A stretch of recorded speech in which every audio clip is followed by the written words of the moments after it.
Hello, my dear friends. After talking about the basics and epidemics related to the rabies, now let's talk about the pathogenesis of the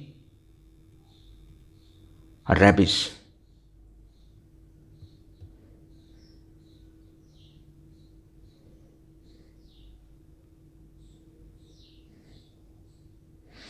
So, my dear friends, let's suppose the dog bite here in the leg region. The dog bite here in the leg region, and here there are skeletal muscles. As you can see here, these are the skeletal muscles, and skeletal muscles are innervated by the motor or sensory nerves, and these are called as the peripheral nerves, and these nerves are attached to the muscles with the help of the receptors, and these receptors are called as the acetylcholine nicotinic receptor. Those receptors that are present in the skeletal muscles are called as the acetylcholine nicotinic receptors. Now, the rabies viruses that are present in the saliva of the dog, now they inoculate these viruses. Let's suppose these are the rabies viruses, and these viruses present in the saliva of the dog now inoculates in the biting region where the dog bites. Now जैसे ही dog कुत्ता हमको काटता है तो कुत्ते के मुंह के अंदर क्या होता है, माउथ के अंदर सलाइवा के अंदर क्या होते हैं, वायरसेस होते हैं, रेबिस के वायरसेस होते हैं. वो वायरसेस जाकर स्केलेटल मसल्स के पास चले जाते हैं. स्केलेटल मसल्स में क्या है, what are the receptors, this are the acetylcholine nicotinic receptors. Now these viruses get stick to the receptors, and now here as they binds to the receptor they start to multiply in a very big amount. And now after growing, after multiplying rapidly, जो बहुत सारी quantity में जब rabies viruses बन जाते हैं तो फिर बोलते हैं कि नाउ वी विल मूव. जैसे ही बहुत सारे रेबिस वायरसेस बन जाते हैं तो वो क्या करते हैं, मूव करना स्टार्ट करते हैं हमारे सेंट्रल नर्वस सिस्टम की तरफ. Now these viruses are coming towards, they are returning to the central nervous system. These viruses are now returning to the central nervous system. They are coming near to the central nervous system. हमारी body के पास आ रहे हैं. That is why we will use the term what? We will use the term they are coming a return to the central nervous system. They are returning to the central nervous system. So this type of movement of the viruses that are coming from the periphery up to the central nervous system is called as the retrograde transmission and or centripetal transmission. पिटल मतलब कि हमारी body के पास आ रहे हैं, central nervous system के पास आ रहे हैं. That is why we are saying the term centripetal. And retrograde मतलब they are returning to the central nervous system. हमारी बॉडी के रिटर्न आ रहे हैं, वो they are coming near to us. That is why we are using the term retrograde transmission और centripetal transmission. Now first they are multiplying in the skeletal muscles. They are multiplying at the site of attachment, and now they are they are showing retrograde movement, यहाँ पे movement करना start करते हैं और central nervous system की तरफ आते हैं. And they are coming to the spinal cord. अब स्पाइनल कॉर्ड में एंट्री करने से पहले they are here in the dorsal root, they are in the dorsal root ganglia. And now dorsal root ganglia के अंदर जब आते हैं they again start to multiply rapidly. अब यहाँ पर फिर रेबीज वायरसेस जो हैं वो रैपिडली मल्टीप्लाई करते हैं. And then after multiplying what they will do, same they will ascend upward, they will ascend upward, they will ascend upward in the spinal cord, and they are going in the cerebellum, in the brain. Okay, now they have reached where they want to. जहाँ पर उनको जाना था वो ये rabies viruses जो है वो यहाँ पर पहुंच जाते हैं. ठीक है, और सेरिबेलम के अंदर.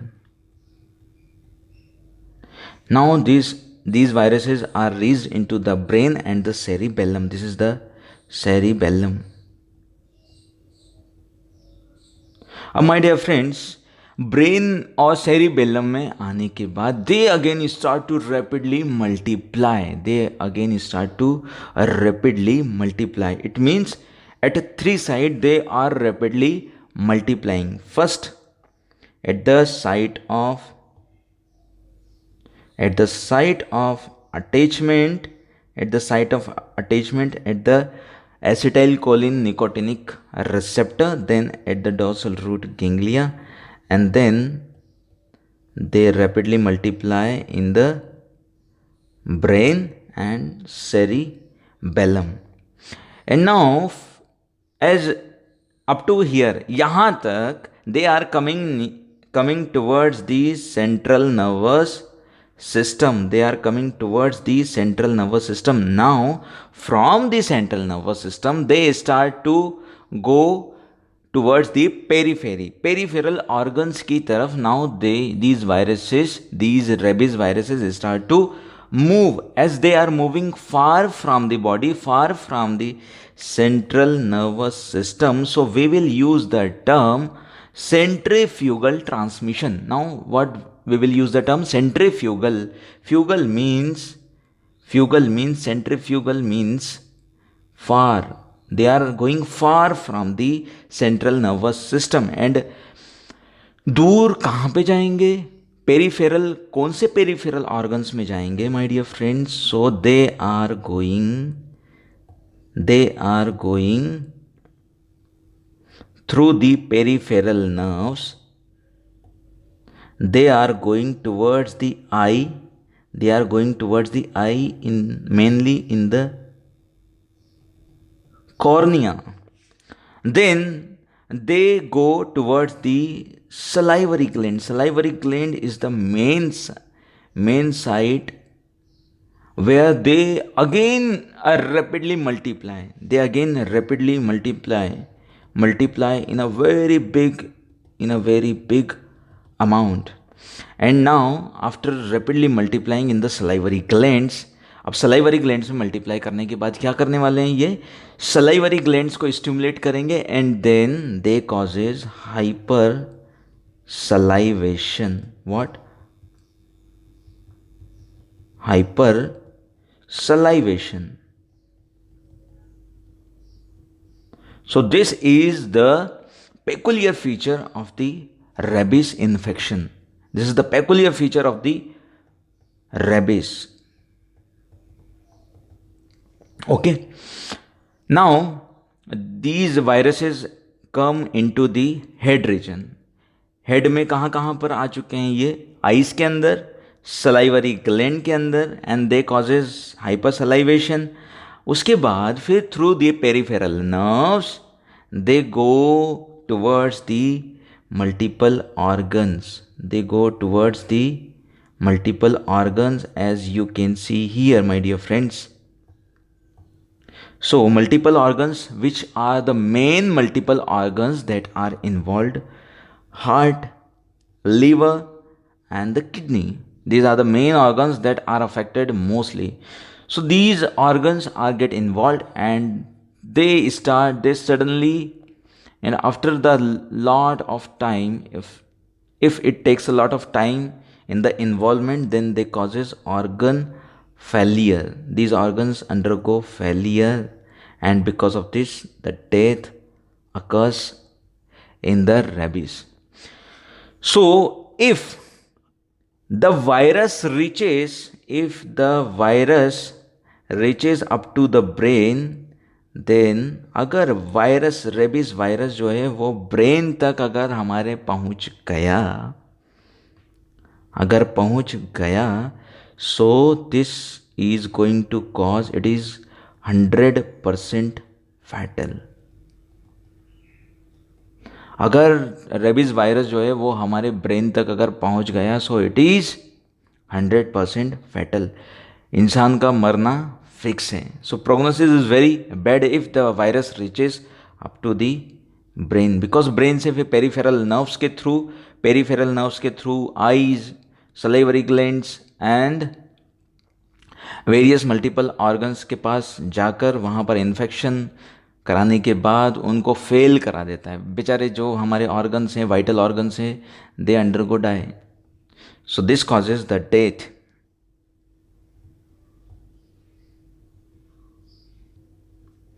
Now friends, after talking about the pathogenesis, now let's talk about the clinical symptoms. Clinical symptoms are very very important. तो क्लिनिकल सिम्टम समझने से पहले सबसे पहले हमको ये समझना पड़ेगा कि कुछ पेशेंट्स के अंदर क्या होता है कि जो रेबीज वायरस है, कुछ पेशेंट्स के अंदर रेबीज वायरस जो है वो ब्रेन तक नहीं जा पाता है.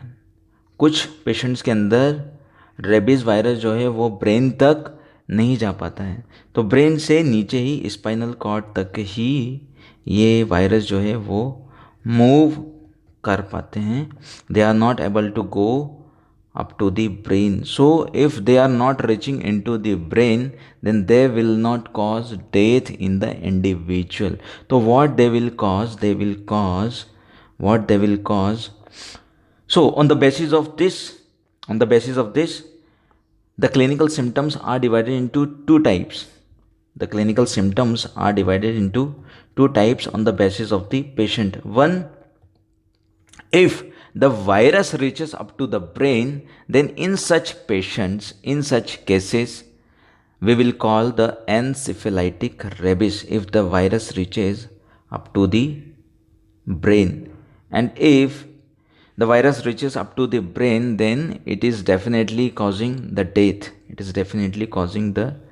death. But in some cases, it is found that the virus is not able to reach up to the brain. So they remain up to the spinal cord. So they are causing here in such patients paralytic rabies. What they are causing? Paralytic rabies. So rabies is of two types on the basis of clinical symptoms. Encephalitic rabies and the paralytic rabies. Encephalitic rabies is found in 80% cases. It means अगर कुत्ते ने काटा, if the dog has bitten, कुत्ते ने काटा, तो 80% cases के अंदर, 80% पेशेंट के अंदर क्या मिलना है? एनसिफेलाइटिक रेबिस. अगर डॉग कौन से कुत्ते ने काटा? जो रेबिस से इन्फेक्टेड है. अगर उस डॉग ने काटा तो रेबिस होगा, अदरवाइज रेबिस नहीं होगा. तो वो कुत्ते ने काटा जिसको रेबिस था, तो 80% पीपल को, 80% पेशेंट्स के अंदर क्या मिलने वाला है? Encephalitic rabies. And in 20% cases paralytic rabies is found. अगर कुत्ते ने काटा तो ये प्रे करना चाहिए गॉड से कि अगर बाई चांस कुत्ते ने रेबिड डॉग ने अगर काटा, रेबिस से इन्फेक्टेड अगर डॉग ने काटा, तो वो वायरस जो है वो ब्रेन तक ना पहुँचे, ब्रेन तक ना पहुँचे, ब्रेन से नीचे ही रहे, ब्रेन से नीचे ही रहे। इट मीन्स वो पैरालाइटिक रेबिस करा दे बट एनसेफेलाइटिक रेबिस ना कराए। ठीक है, तो दो तरीके से हम लोग clinical symptoms are divided into two types, the encephalitic rabies and the paralytic rabies.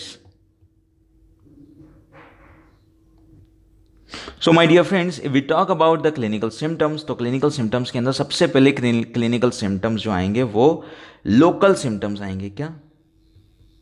Local symptoms. Local symptoms से क्या मतलब है? At the side where the dog has bitten, let suppose here the dog has bitten. अब यहाँ पर dog ने काटा, तो यहाँ पर क्या सिम्टम्स मिलेंगे? Local symptoms. तो लोकल सिम्टम्स के अंदर सबसे पहला जो सिम्टम मिलता है that is the pruritus. Pruritus मतलब कि itching, itching like sensation at the site of bite.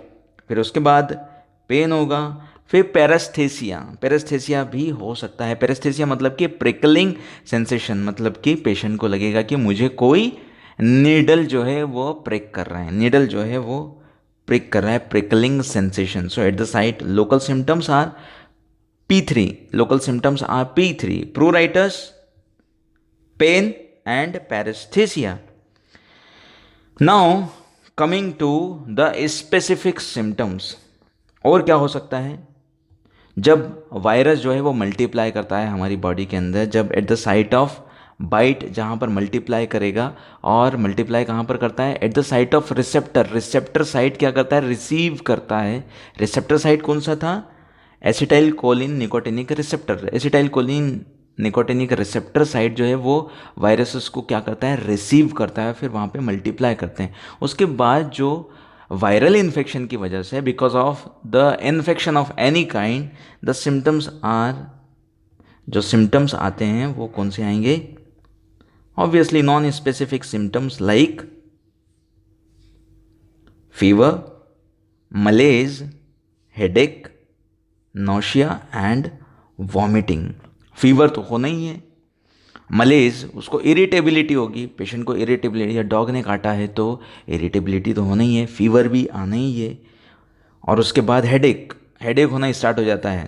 ठीक है, फिर nausea and then the vomiting. These are the non specific, these are the non-specific symptoms, my dear friends. So non-specific symptoms include the fever, malaise, headache, nausea and the vomiting. Okay my dear friends, now coming to the specific symptoms. Specific symptoms के अंदर हमको पता ही है, अब दो तरह के patients आते हैं हमारे पास डॉग बाइट के। एक तो वो पेशेंट जिनके अंदर ब्रेन तक पहुंच गया, मतलब they are having encephalitic rabies, and those who are having paralytic rabies. तो रेबिस के अंदर नाम से ही क्लियर है, रेबिस के अंदर जब हमने पढ़ा था बेसिक पॉइंट्स के अंदर, तो रेबिस मतलब कि ये मेनली अफेक्ट करता है ब्रेन को। RAB से हमने क्या डिराइव किया था? ब्रेन। तो ब्रेन को अफेक्ट करता है, मतलब कि एनसेफेलाइटिक रेबिस के पेशेंट ज़्यादा मिलेंगे as compare to paralytic rabies. It means encephalitic rabies के जो पेशेंट्स रहेंगे वो कितने न रहेंगे? 80% केसेस के अंदर, 80% केसेस के अंदर जो है वो एनसेफेलाइटिक रेबिस हम लोगों को मिलने वाली है। ठीक है, अब यहाँ पे एनसेफेलाइटिक रेबिस एक बात समझ में आती है कि ब्रेन को अफेक्ट करेगा। ब्रेन को अफेक्ट करेगा मतलब कि यहाँ पर आने वाले हैं neuropsychiatric symptoms. What? Neuropsychiatric symptoms आने वाले हैं। न्यूरोसाइकेट्रिक सिम्टम्स के अंदर, neuropsychiatric symptoms include what? Confusion, hallucinations. Neuropsychiatric symptoms include the confusion and the hallucination. Patient को क्या होगा? कन्फ्यूज़न होगा। जब डॉग कुत्ते ने काटा, पागल कुत्ते ने काटा है, पागल कुत्ते मतलब जिसको रेबिस का इन्फेक्शन हुआ था, वो पागल कुत्ते ने काटा है, तो जो जिस इंसान को काटा है वो भी किस तरीके से बिहेव करने लग जाएगा, पागलों की तरह, पागलों की तरह बिहेव करने लग जाएगा। और पागलों की तरह बिहेवियर को क्या बोलते हैं, न्यूरोसाइकेट्रिक सिम्टम्स। न्यूरोसाइकेट्रिक सिम्टम्स के अंदर सबसे पहले आएगा कन्फ्यूज़न होने लग जाएगा उसको, फिर उसको हेलोसिनेशन होने लग जाएगा। और फिर मैंने आपको बताया था कि यहाँ पर जब सलाइवरी ग्लैंड के अंदर जाता है ये वायरस तो वहाँ पर क्या कराता है, हाइपर सलाइवेशन। क्या कराता है, हाइपर सलाइवेशन। अब उसके बाद क्या होता है, फिर एक हाइड्रोफोबिया टर्म है, very important, and the aerophobia. उसमें क्या होगा माय डियर फ्रेंड्स, हाइड्रोफोबिया और एरोफोबिया है क्या, तो इसको समझने के लिए इट इज़ वेरी इंपॉर्टेंट। अब क्या होता है कि जैसे ही हेड रीजन में जाता है वायरस, फिर हेड रीजन से ये जाता है हमारे नेक रीजन में जाएगा। नेक रीजन में जाने के बाद हमको पता है नेक रीजन में क्या होती हैं, फेरेंजियल मसल्स होती हैं, लेरेंजियल मसल्स होती हैं, एक्सिस। फिर उससे नीचे जाएंगे जब हम लोग चेस्ट रीजन में, तो एक्सेसरी रेस्पिरेटरी मसल्स होती हैं और डायफ्राम होती हैं। तो ये सारी मसल्स के अंदर क्या होता है, इनवॉलेंट्री कॉन्ट्रैक्शन होना स्टार्ट हो जाता है। इनवॉलेंट्री कॉन्ट्रैक्शन होना स्टार्ट हो जाता है कौन सी मसल्स के अंदर, वो मसल्स जो हमारे नेक रीजन में है और चेस्ट रीजन में है। नेक रीजन में जो मसल्स हैं वो pharyngeal muscles and the laryngeal muscles, और चेस्ट रीजन में जो हमारी मसल्स हैं वो accessory respiratory muscles and the diaphragm. अब ये जो मसल्स हैं these muscles undergo rapid involuntarily contraction. Automatic इन मसल्स के अंदर क्या होने लग जाएगा,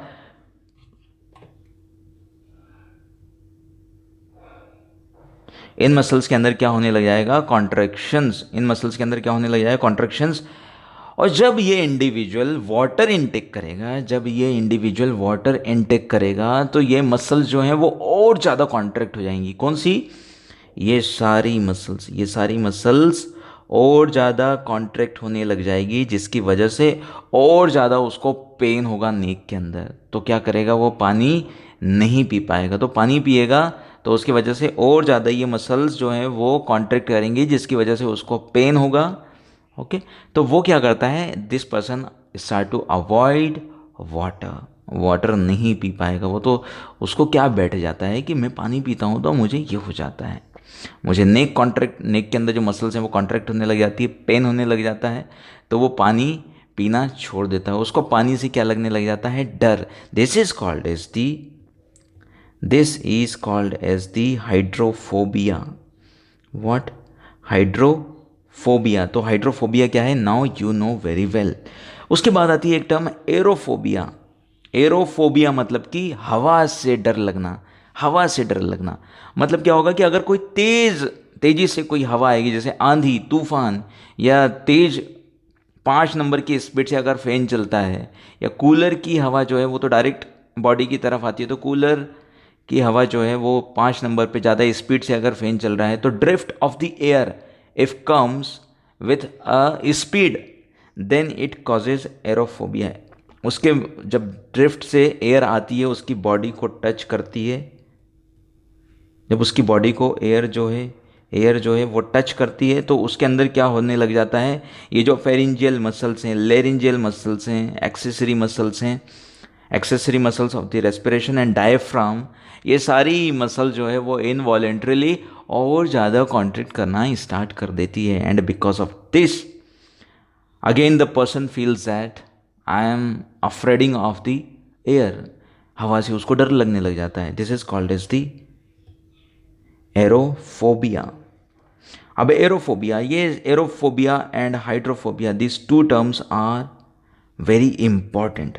अब क्या होगा कि हाइपर सलाइवेशन के साथ साथ जब फेरेंजियल नेक की जो मसल्स हैं my dear friends, along with the hypersalivation और जो नेक की फेरेंजियल मसल्स हैं, ये जब कॉन्ट्रैक्ट करती है, ये नेक की pharyngeal muscles and hypersalivation, combination of this two form, combination of hypersalivation and contraction of the pharyngeal muscles, these two form the forming at the mouth। इनके contraction pharyngeal muscles और hypersalivation के combination से क्या मिलता है, forming at the mouth region, and this is the classical symptom of the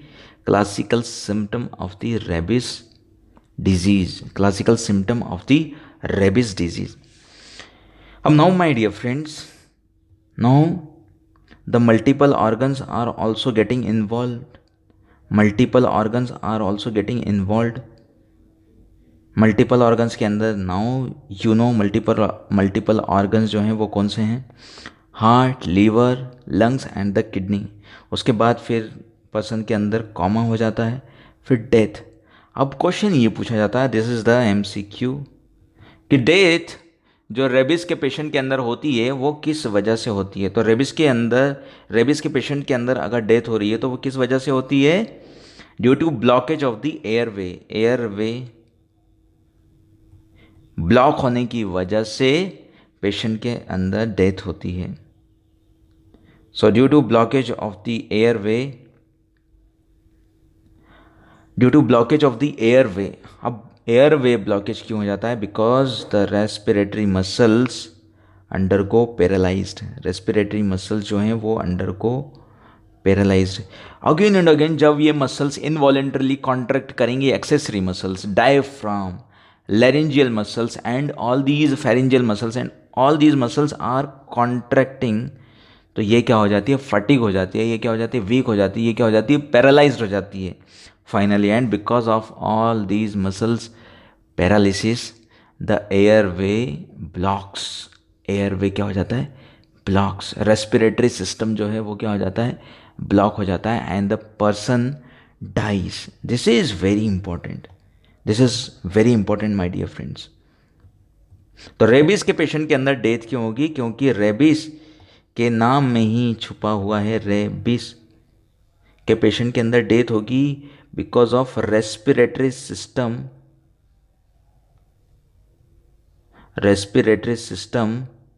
काम करना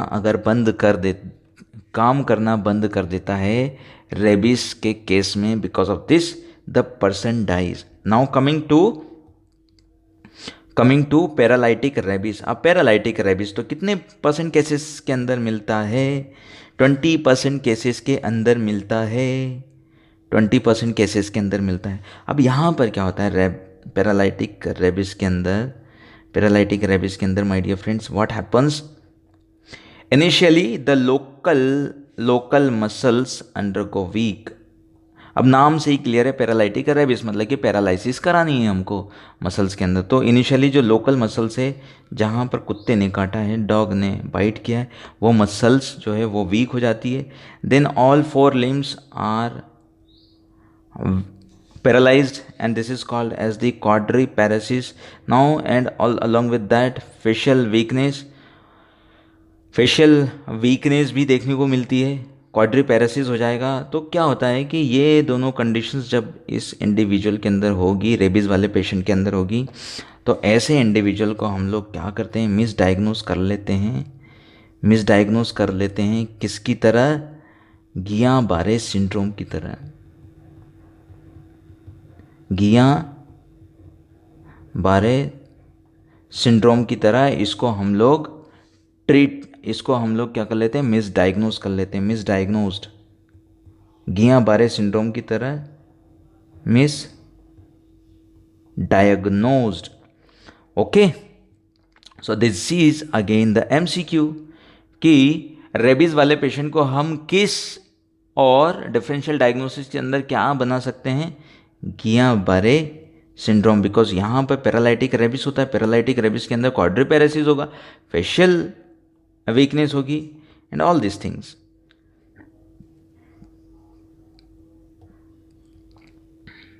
So these are the pathogenesis and the clinical symptoms related to the rabies. Now in the next video we will discuss the anti-rabies. In the next video we will discuss the anti-rabies vaccine, and anti-rabies vaccine is very, very important, my dear friends. Anti-rabies vaccine is very, very important. When to give the vaccine when not to give the vaccine, and how to give the vaccine either through the intradermal route or muscular route, how much to give, and how much to give, how many doses, how many sites, at how many sites this is to be given. So and all these we are going to cover in the next video. So for